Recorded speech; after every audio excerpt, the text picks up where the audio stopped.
it's one thing to talk about it for the teams in the Stanley Cup Finals. We are also talking about players on completely different teams with all the flurry of activity that we've already seen and that is projected to come. CJ, I need to know what you're hearing on a list of players and one particular news story that we can get to at the end.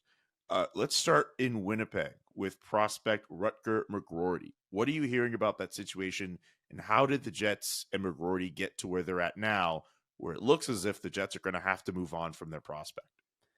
Yeah, I mean, look, I think it was mildly concerning when he didn't sign a contract after his NCAA season, just because he's a player that would have been in line for that contract, and the Jets, were open that they were, looking to sign him or more than willing to allow him to start his professional career. But I think, maybe weren't willing to assure him of how that would go in terms of what sort of NHL minutes he'd get, how soon he'd get them, and all those types of things. And it seems now that they've got to a point where, you know, there's a divide between what the player and those that are close to him feel is right, and what the team feels is right for his development. And certainly his name is now started to circulate as a potential trade target.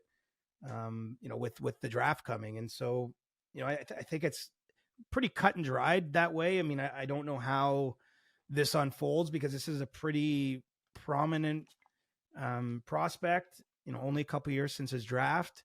So he's still very young, and not someone that the Jets would otherwise be inclined to move on from. But, if that's the way they got to go, I mean, it could be a little bit like the Cutter Gauthier situation, I suppose, where Philly traded into Anaheim for Jamie Drysdale in season. I think it's a sort of similar kind of moment where, for the Jets to do something that makes sense, they're going to want to get something equivalent back.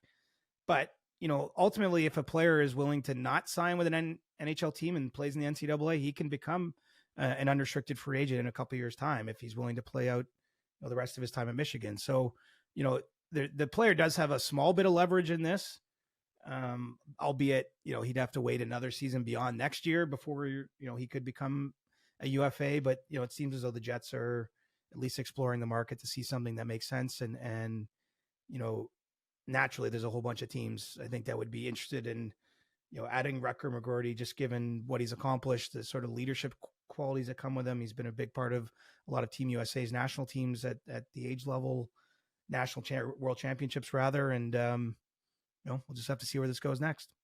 Is this a deal that happens sooner rather than later?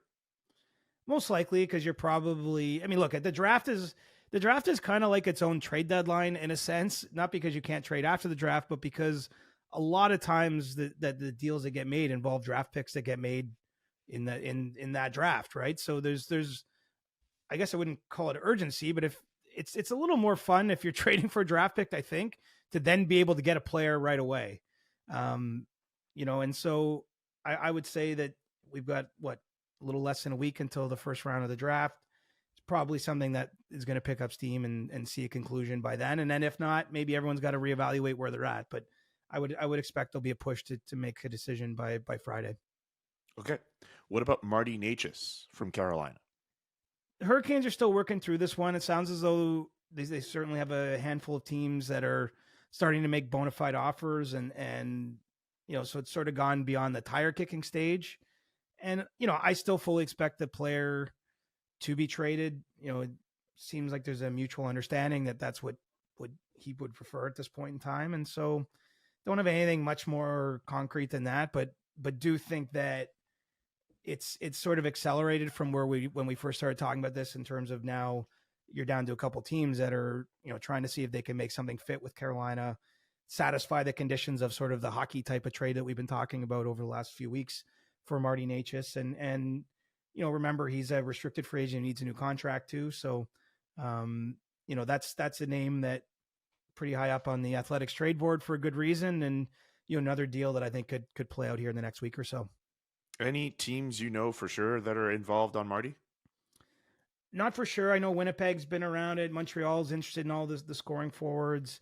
Be curious if Seattle was there. They're another team looking for some scoring, but I don't have a lot of concrete information in that way. Okay. What about Tristan Jarry in Pittsburgh? This comes after Well, the big thing in Pittsburgh is that they just re-signed Alex Nedeljkovic to a new contract. Right, and eyebrows are raised there, right? You feel like, Nedeljkovic, who was a potential UFA, could have hit the open market on July 1st for him to sign that 2-year extension that he did. You feel like you didn't bring back Nedeljkovic to keep Jari.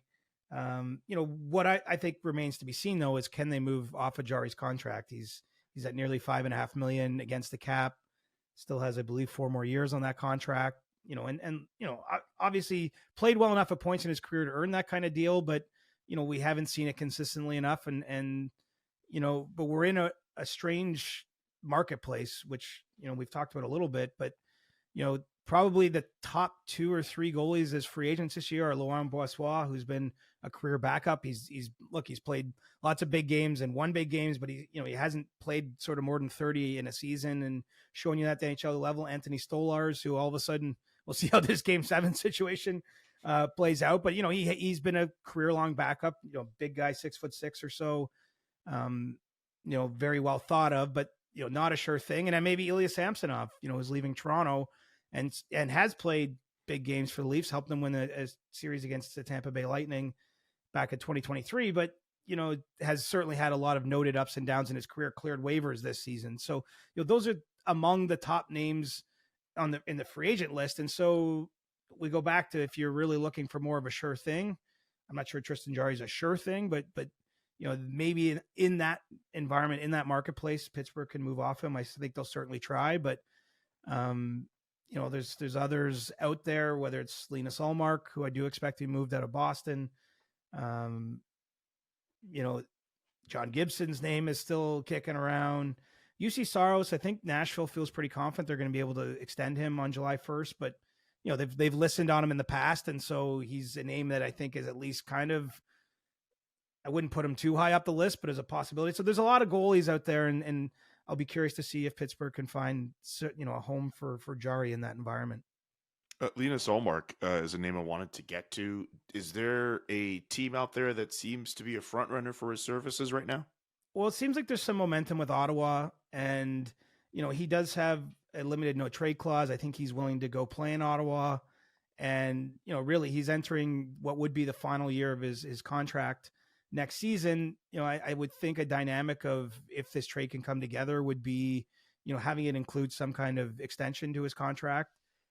So the Senators aren't going to give up a ton of assets if there's a chance he can just walk away after a season. I think for him, if he's going to sort of waive his no trade or consent to this type of move, he's going to want a little security. And so, that deal obviously isn't done yet, but it does seem as though there's some momentum towards having that be, come to a conclusion. And, the Senators obviously are trying to sort themselves out defensively and on the back end. And, the signing of Jonas Korpisalo last year in free agency, just, I'm not going to put it all on Korpisalo. I think the players in front of him have some onus in it, but, didn't produce the results the organization is looking for. And, Ullmark is only a year and a bit removed from his Vezina Trophy win. So, he's obviously done it at a high level. He was great. Actually, all 3 years he played in Boston.